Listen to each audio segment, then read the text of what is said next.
بسم الله الرحمن الرحيم إن الحمد لله نحمده ونستعينه ونستغفره ونعوذ بالله من شرور أنفسنا ومن سيئات أعمالنا من يهده الله فلا مضل له ومن يضلل فلا هادي له وأشهد أن لا إله إلا الله وحده لا شريك له وأشهد أن محمدا عبده ورسوله أما بعد فإن أصدق الحديث كتاب الله تعالى وخير الهدي هدي محمد صلى الله عليه وسلم وشر الأمور محدثاتها وكل محدثة بدعة وكل بدعة ضلالة وكل ضلالة في النار.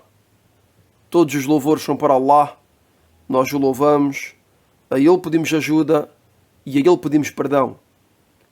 Pedimos proteção a Allah contra o mal de nós mesmos e das nossas más ações.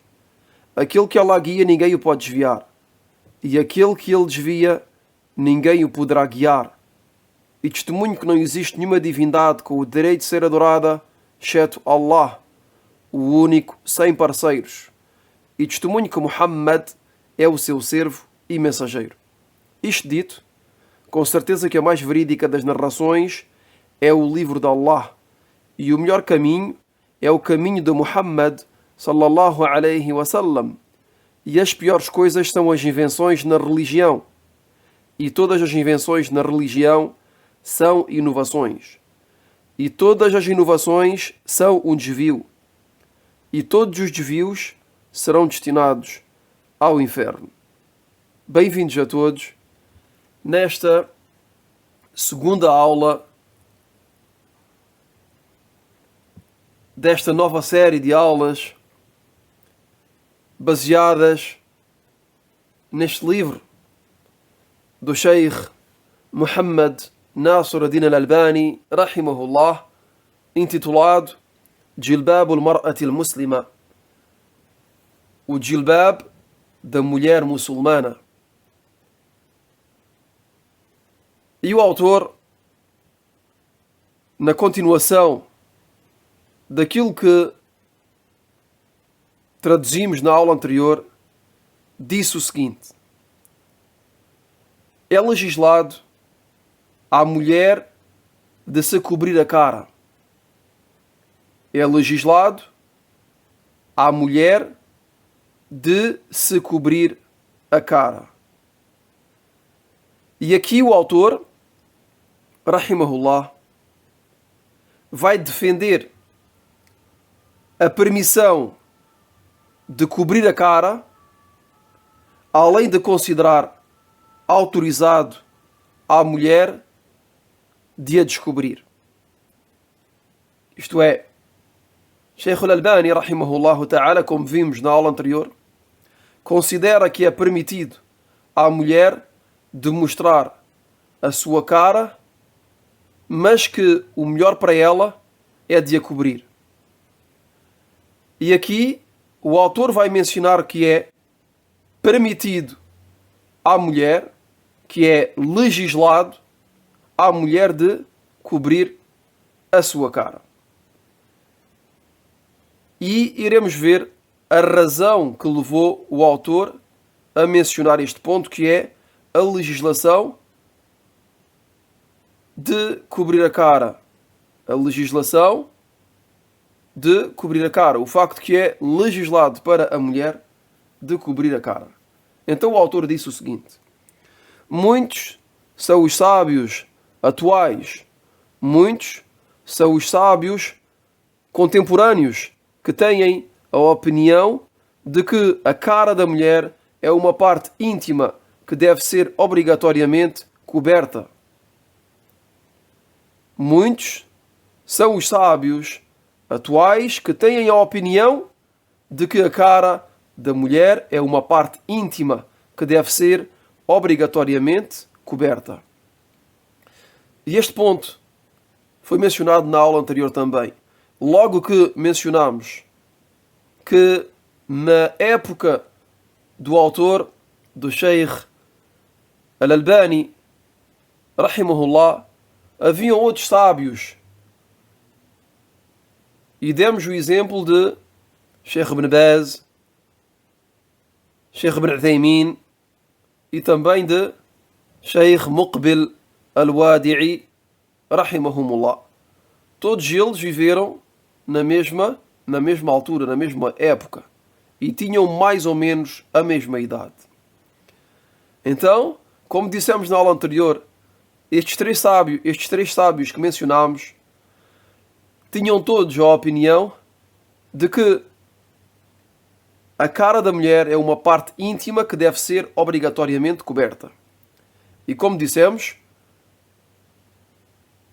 Sheikh Al-Albani tinha uma opinião contrária a esses sábios, que é que a cara da mulher não é uma parte íntima que deve ser obrigatoriamente coberta, mas que é permissível à mulher de a descobrir, e que o facto de a cobrir é recomendável e não obrigatório. E aqui o autor menciona esse ponto, que é que, além que ele próprio considera que a cara da mulher não é uma parte íntima, menciona que muitos são os sábios atuais que consideram e que têm a opinião de que a cara da mulher é uma parte íntima que deve ser obrigatoriamente coberta. Depois o Sheikh, rahimahullah, continua dizendo o seguinte: e ao seu oposto, isto é, ao oposto dos sábios que têm como opinião que a cara da mulher é uma parte íntima que deve ser obrigatoriamente coberta, ao seu oposto se posiciona uma outra categoria de pessoas que alegam e que consideram que o facto de cobrir a cara para uma mulher é uma inovação. É uma inovação e uma forma de extremismo religioso. Aqui o autor vai responder, vai refutar esta alegação, que é que alguns alegam que o facto que uma mulher se cubra a cara é uma inovação e uma forma de extremismo religioso. Depois o autor disse: e a tais pessoas digo o seguinte. Aqui começa a refutação de tal alegação, e o Sheikh vai mencionar as evidências de tal erro ou de tal alegação. Vai mencionar as evidências que refutam tal alegação, tal erro, que é de considerar que o facto que uma mulher se cubra a cara é considerado como uma inovação ou como uma forma de extremismo religioso. Então o Sheikh disse: e a tais pessoas digo o seguinte: temos de saber que o facto que a mulher cubra a cara e as mãos tem uma origem na Sunnah. O Sheikh nos diz, e começa por este ponto, que é que temos de saber que o facto que a mulher cubra a sua cara e as suas mãos tem uma origem na Sunnah. E isso era conhecido na época do profeta sallallahu alaihi wa ala alihi wa sallam, como foi relatado por Al-Bukhari no hadith, no qual o profeta sallallahu alaihi wa sallam disse: وَلَا تَنْتَقِبْ الْمَرْأَةُ الْمُحْرِمَةُ وَلَا تَلْبِسِ الْقُفَازَيْنِ.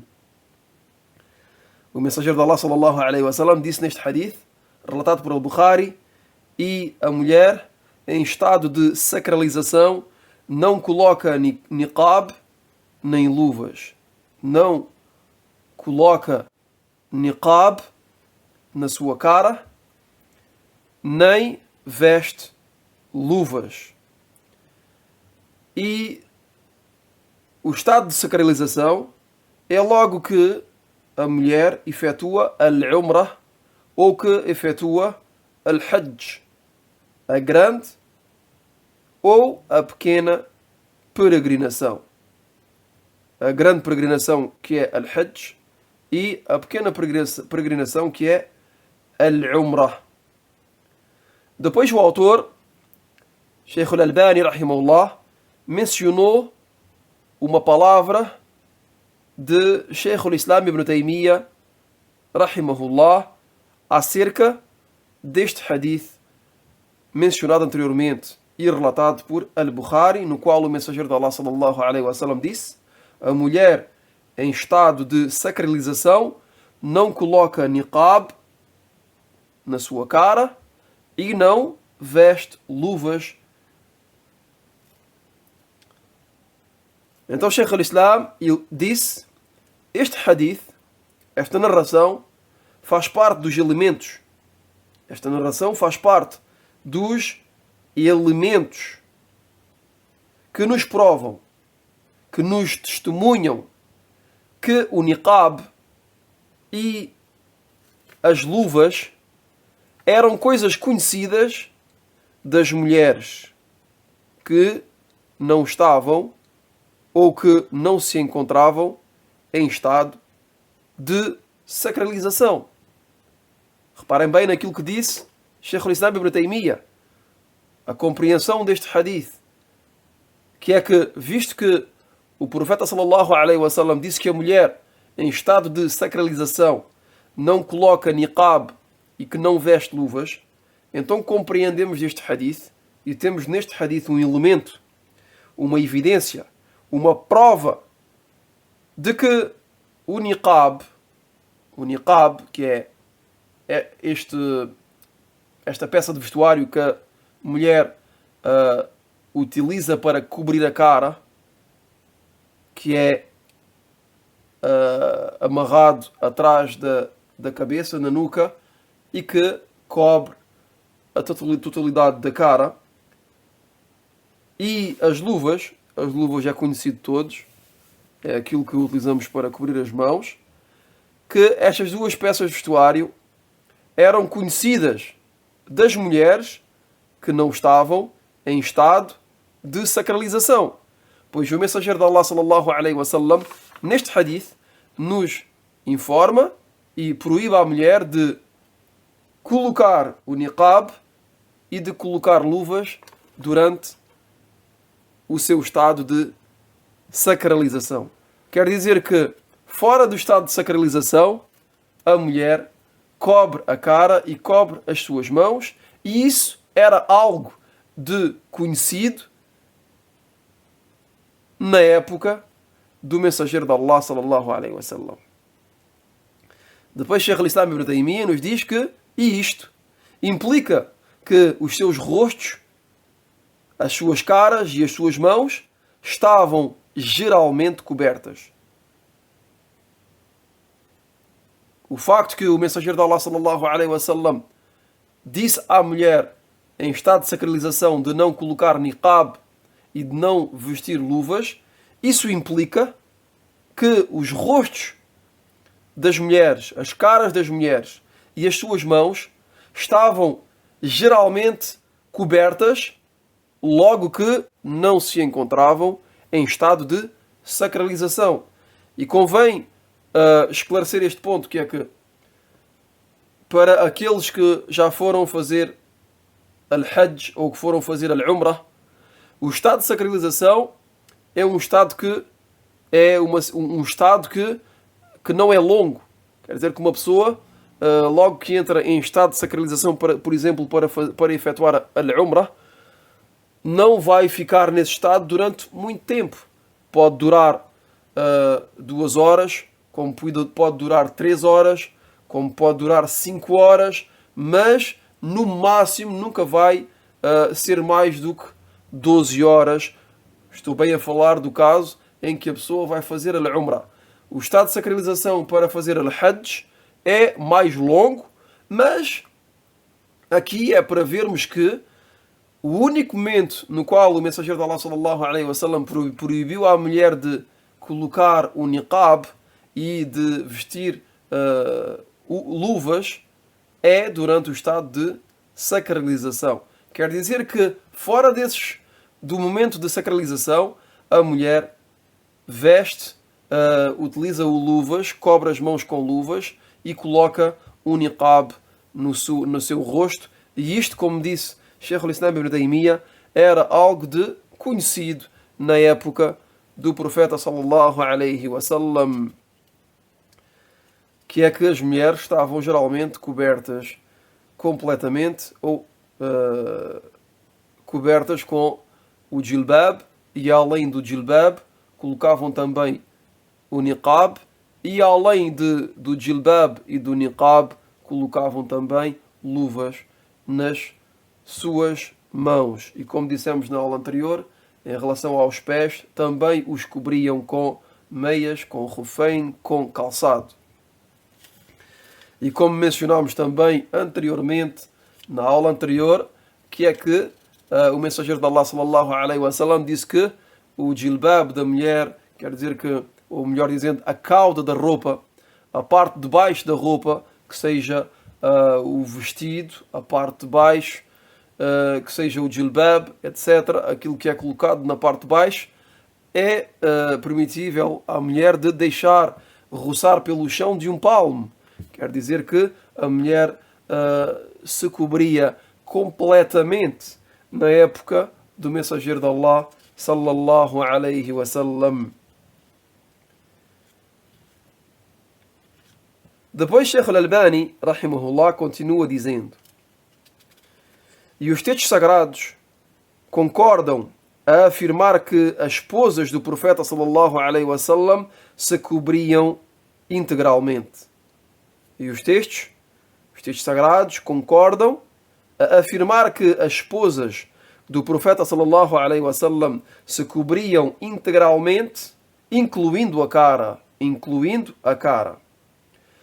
E aqui estão alguns ahadith, algumas narrações e alguns athar que nos provam isso. Aqui, a partir daqui, Sheikh al-Albani vai mencionar as evidências, ou algumas evidências, que nos provam que é permissível à mulher de cobrir a sua cara. E que o niqab era utilizado na época do mensageiro de Allah sallallahu alaihi wasallam. Então Sheikh al-Albani disse que no hadith relatado por Abu Daoud e considerado bom, que Aisha radiyallahu anha قالت, disse o seguinte: كان الركبان يمرون بنا ونحن مع رسول الله صلى الله عليه وعلى آله وسلم محرمات فإذا حاذوا بنا سدلت إحدانا جلبابها من رأسها على وجهها فإذا جاوزونا كشفناه.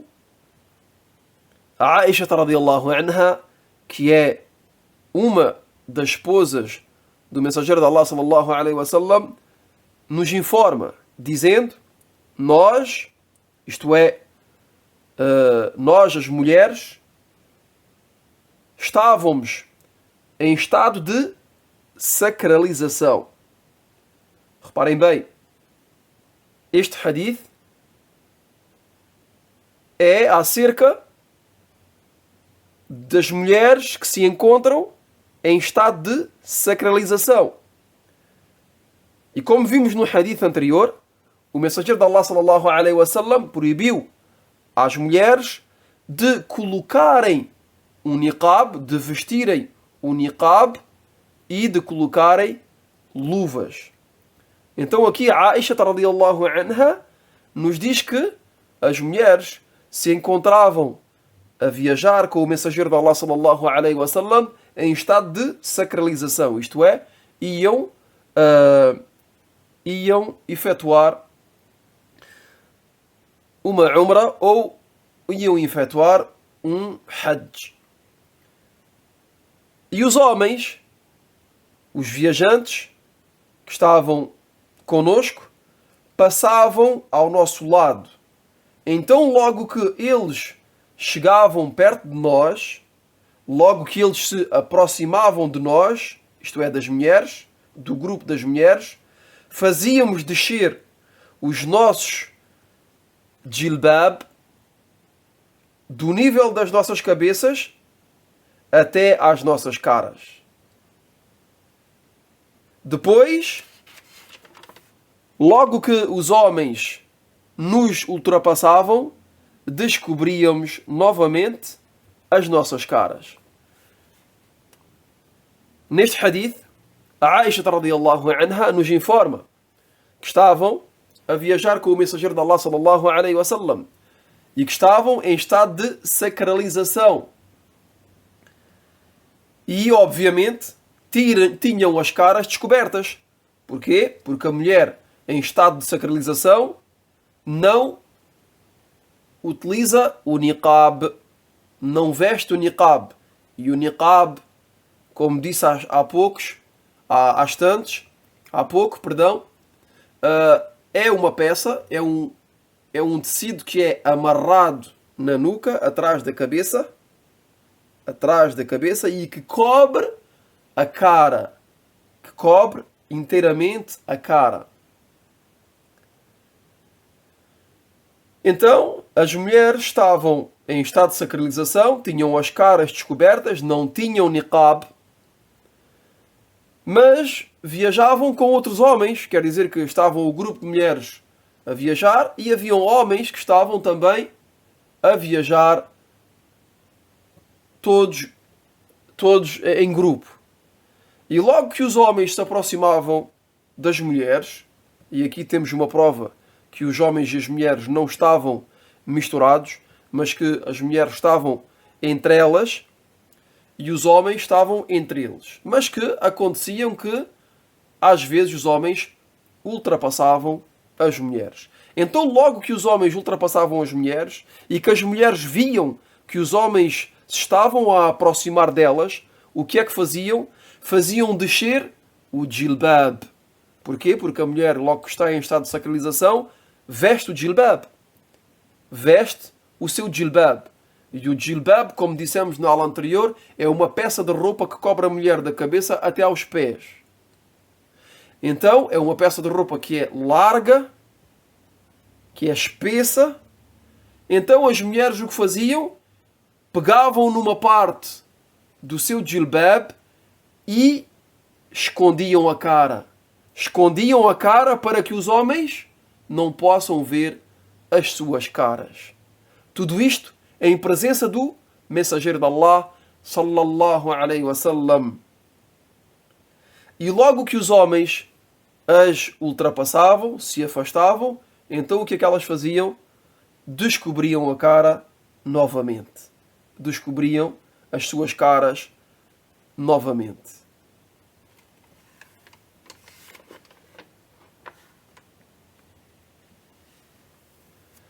Sheikh Al-Albani continua e menciona um outro hadith, dizendo, e noutro hadith, relatado por Al-Hakim e considerado autêntico, de acordo com as condições de Al-Bukhari e Muslim, que Asma'u bintu Abi Bakr, radiyallahu anhuma, disse: Kunna nughatti wujuhana min ar-rijal. Então, Asma bintu Abi Bakr nos informa, dizendo, nós, isto é, nós as mulheres, na época do mensageiro de Allah sallallahu alaihi wasallam, cobríamos as nossas caras na presença dos homens. Kunna nughatti wujuhana min ar-rijal. Cobríamos as nossas caras na presença dos homens. Cobríamos as nossas caras dos homens. Isto é, não mostrávamos as nossas caras aos homens que nos eram estrangeiros. Isto é, Asma'u bintu Abi Bakr, a filha de Abu Bakr, radiyallahu anhuma.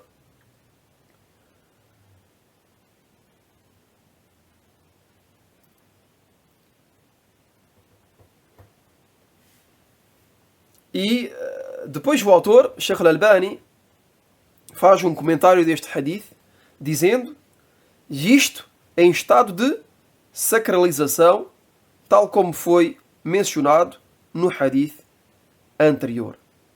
Então, o sentido deste athar de Asma bint Abi Bakr, radiyallahu anha, que é que cobríamos as nossas caras na presença dos homens, é logo que se encontravam em estado de sacralização.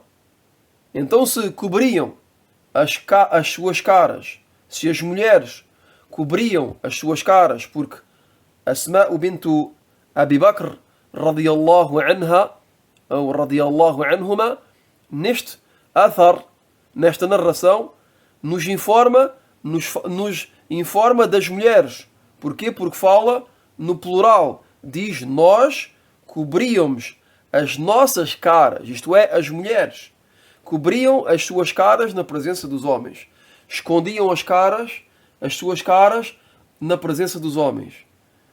E Sheikh Al-Albani nos informa que isto era logo que se encontravam em estado de sacralização. E sabemos todos, como dissemos várias vezes hoje, nesta aula, que o mensageiro de Allah sallallahu alaihi wasallam proibiu à mulher de cobrir a cara com um niqab durante o estado de sacralização.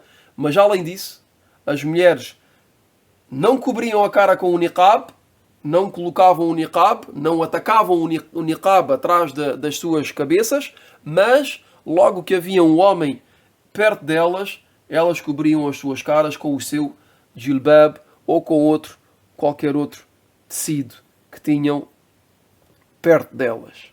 Então Sheikh Al-Albani nos diz isto em estado de sacralização, tal como foi mencionado também no hadith anterior.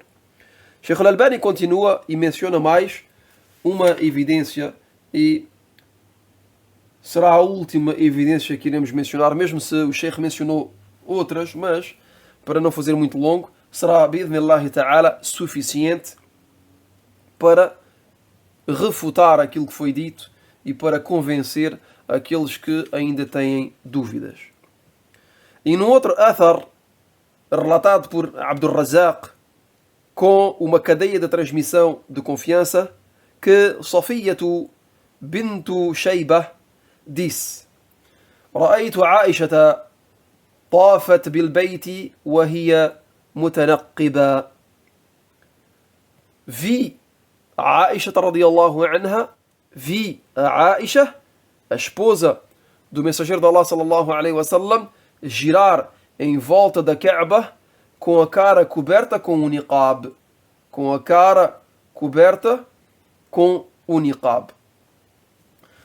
Depois Sheikh Al-Albani nos diz que todas estas narrações, e aqui como disse anteriormente, resumo, todas estas narrações nos demonstram, nos provam claramente que se cobrir a cara era considerado, ou era, melhor dizendo, era uma coisa conhecida na época do profeta Muhammad sallallahu alaihi wa ala alihi wa sallam, e que as suas esposas cobriam as suas caras.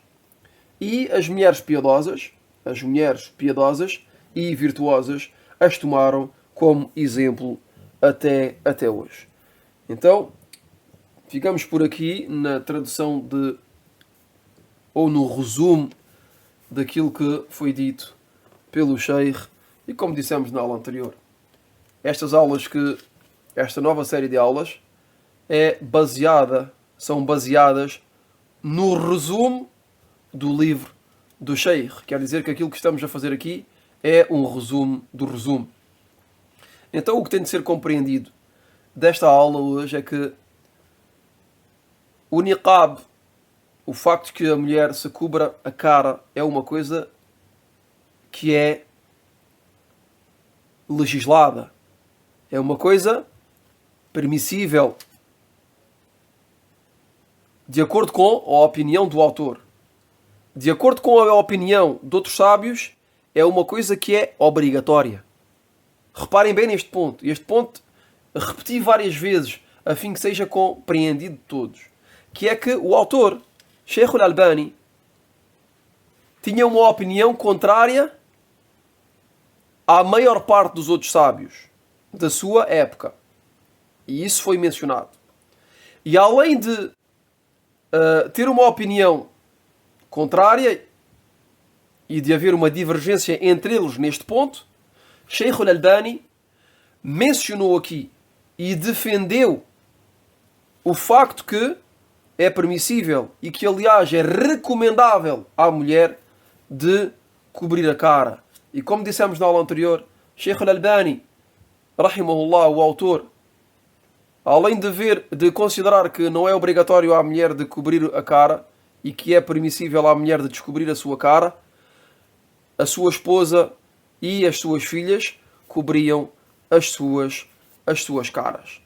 Então, temos aqui 3 evidências que nos demonstram claramente e não, através das quais não há dúvida alguma de que era uma coisa conhecida na época do profeta sallallahu alaihi wasallam e que as mulheres cobriam as suas caras e as suas mãos e que as esposas do profeta Muhammad sallallahu alaihi wasallam cobriam as suas caras e as suas mãos e que as mulheres dos sahaba, dos companheiros, também o faziam, e foi assim até hoje em dia. Todas as mulheres virtuosas, piedosas, continuam até hoje a cobrir as suas caras e a cobrir as suas mãos. E para terminar, dizemos que a mulher que deseja descobrir a sua cara e descobrir as suas mãos, de acordo com a opinião do autor, é permissível e não podemos repreender isso, sendo que é uma coisa permissível. Tudo aquilo que podemos dizer é que é melhor para ela de cobrir a sua cara e de cobrir as suas mãos. Ficamos por aqui. Hada wallahu a'lam. Wa sallallahu wa sallam ala nabiyyina Muhammad wa ala alihi wa sahbihi ajma'in. سبحانك اللهم وبحمدك أشهد أن لا إله إلا أنت أستغفرك وأتوب إليك.